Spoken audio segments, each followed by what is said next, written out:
শুক্রবার কলকাতা হাইকোর্ট আসন্ন নবান্ন অভিযান নিয়ে কোনো হস্তক্ষেপ করল না। প্রস্তাবিত নবান্ন অভিযানে বিধিনিষেধ আরোপ করার জন্য জনস্বার্থ মামলা দায়ের হয় কলকাতা হাইকোর্টে।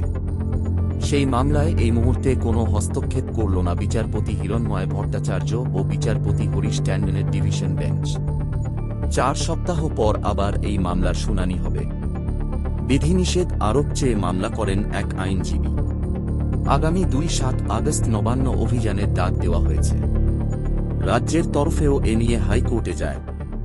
রাজ্যের দাবি, সোশ্যাল মিডিয়ায় এরকম একটি কর্মসূচির ডাক দেওয়া হয়েছে, অথচ পুলিশের কাছে এরকম কিছু তথ্য নেই, কোনো অনুমতিও নেওয়া হয়নি।